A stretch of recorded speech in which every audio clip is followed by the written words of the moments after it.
កាលពីយូរអង្វែងមកហើយនៅដងព្រៃមានក្របីចិញ្ចឹមមួយឈ្មោះមេមាន់ដែលជាម្ដាយក្របីដ៏ព្យាយាមនិងស្រឡាញ់កូនជាទីផុតនាងមានកូនក្របីព្រៃមួយឈ្មោះពាលដែលស្អាតខ្លាំងនិងមានស្នាមពណ៌ដូចសត្វព្រៃ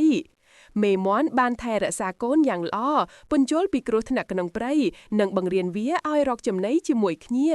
ប៉ុន្តែកូនក្របីព្រៃពាលចាប់ផ្ដើមមានចិត្តអាងខ្លួនព្រោះវាឃើញថាខ្លួនស្អាតនិងខ្លាំងជាងក្របីចិញ្ចឹមដទៃទៀតវាងាក់ចេញពីក្រុមហើយចាប់ផ្ដើមរស់នៅក្បែរព្រៃជ្រៅ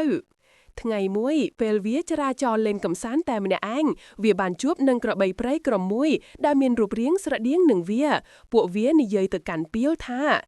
នាងស្អាតខ្លាំងហើយមានសម្បល់ដូចពួកយើងហេតុអ្វីបានជានាងត្រូវរស់នៅជាមួយក្របីចិញ្ចឹមថត់ខ្លៅដូច្នោះមកមួយពួកយើងទៅពួកយើងជាក្របីព្រៃសេរីរស់នៅដោយគ្មានការគ្រប់គ្រងពាលក៏ភ្លាមជឿហើយសម្រេចចិត្តចាកចេញពីម្ដាយដោយមិនទាំងនិយាយលាឡើយវាចូលរួមជាមួយក្របីព្រៃហើយយល់ថាខ្លួនបានរកឃើញក្រុមដែលត្រូវគ្នាពិតប្រាកដហើយប៉ុន្តែវាមិនយូរប៉ុន្មានពួកក្របីព្រៃក៏បានបង្ហាញភាពពិតរបស់ពួកគេ